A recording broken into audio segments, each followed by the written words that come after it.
Sanibonani wey'ngane zakwethu, ngibingelele bafowethu kini nonke lodadewethu. Hawu, bathi the last dance, Jose Rivero. Hawu madoda, hawu siyohamba iy'nsizwa bafethu. Ayi, suka. Hawu bafowethu, the last dance. Le ndoda hhayi base-confirm-ile la ebezimnyama bafowethu ukuthi isizini yakhe yokugcina, ukujayiva kwakhe kokugcina lokhu. Aphinde simbone. Hawu madoda, hawu suka nini. Coach okwazi ukushaya e-Sundowns, kuphindelelwa ekhaphini. Hawu bafowethu, hhayi abe mahle amagalelo ensizwa bafowethu. Underrated coach, u-achieve-ile uhlulwe iligi kuphela. Hhayi bafowethu, hawu Bhakaniya, benino-coach lana bafowethu, benino-coach-ke lana bafowethu. Ukuthi-ke manje-ke no-replace-a ngubani, no-replace-a ngubani ngoba lo coach lona u-coach ebekwazi ukutshela abadlali ukuthi abadlali the way abafuna ngakhona. Yabo, u-coach ebebatshela abadlali ukuthi majida dlalani ibhola lenu. Yabo, oTito Maswanganyi ebedlala idiski lakhe uTito. Uma ucabanga umuphi u-coach ozofuna ukuthi uTito Maswanganyi agibele ibhola njengoba lo ebemnikeza leyo role le ukuthi Mtshitha wena gibela uma ufuna. Hawu bafowethu, hhayi Pirates ilahlekelwe u-coach lana mani, hhayi suka, ilahlekelwe u-coach lana mfethu. And le statement lesi i-Pirates kumele izivikele mani. Okay-ke u-coach isizini yakhe yokugcina and abadlali beBhakaniya basemakhaphini a-serious. Yabo, bakwi-CAF Champions League. Ngiyayibona i-Nedbank vele bahlala beyithatha. Yabo, lesithunzi salo coach kumele besivikele bethi Jose, i-statement sosikhipha uma kwenzeka uphuma ku-CAF Champions League, sesingasikhipha leso statement ukuthi uyahamba.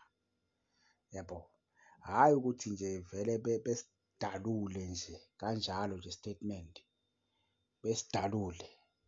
Hhayi i-Pirates, hhayi no, azange ibe professional lana bafowethu, azange.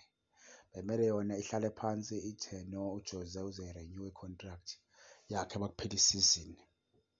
Hhayi vele ithi nje hhayi ngeke isayi-renew inkontileka yakhe, sezohamba esizini yakhe yokugcina lena.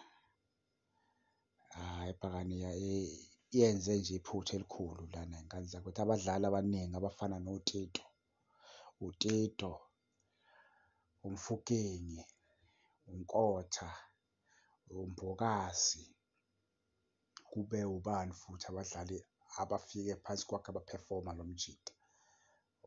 uMbokazi, bakhona omunye umfana odlala i-right back, ngiyamkhohlwa igama lakhe. Abadlali abafike badlala phansi kwalo Mjida lo, uyabona uJose. Yabo, ngiyabezwa onkululeko Nkewu sebelokhu bempraise-a manje lo Mjida ngoba esevaya. Kodwa kuwo wonke isizini nesizini bebehlezi bethi hhayi akuna-coach lapho, plumber loya. Umuntu okwazi ukudla i-Sundowns, azange imudle i-Sundowns ekhaphini lo Mjida lo. Yabo, azange imudle i-Sundowns kodwa manje awubezwa uNkululeko Nkewu no-Junior Khanye sebeyaqala bathi hhayi u-coach, u-coach bacabanga ukuthi ngoba eshawe i-Sundowns ngo-4-0, 4-1 yinto emhambisile. Ngeke lo coach ahanjiswe yile nto leya ye-Sundowns, ngeke. Ngicabanga ukuthi nje kube yinkinga nje zokungaboni ngasolinye ngaliya emva kwendlu, yabo, ngaliya ukuthi yinto emhambisile uJose, yabo, ngoba ngicabanga ukuthi kungaba ukuthi wadliwa i-Sundowns. Hhayi leyo angeke zimhambise leyo, ngeke zimhambise. So hhayi njengami nje ngiyifisela nje ubuhle bodwa le ndoda leyo eyakhona. Ya, ngiyifisela nje ubuhle kodwa kube kuyenzeka besingavele siyithathele siyikhosi, siyithathele le-out le. Out ifike one man, no technical team, yafika yona izwa ngqo, yafika bhaxabula i-Sundowns ngo-3. Xa lo coach wafika ethi hhayi no. Simele simnike imithwalo yakhe, simvume madoda, umuntu akavune esefile. Singamvumi bese ehamba, yabona. UJose ube-best coach i-P_S_L, ya. Umuntu owine, oshaya i-Sundowns nge-underrated squad le, underrated squad. OTito sibazi ngaye lo mjito, uTeam sibazi ngaye lo mjida lo, yabo. Umuntu ongase ngaphefome kahle kuyo lo mjida uNdlondlo, yabo. UNdlondlo umuntu ongazange aphefome kahle, yabo. But the rest, hhayi badlalile bafowethu, eyi badlalile ya. USalling mina uyashisa impela mara kodwa kulo mjito eyi ufike wabila kakhulu uSalling, eyi ufike wabila kakhulu uSalling kulo mjida lona, yo bafowethu, yabo. Nguye umuntu omfukeng bafike babila kakhulu phansi kwesandla salo mjida. UNkotha ufike wabila kakhulu, yebo bafowethu.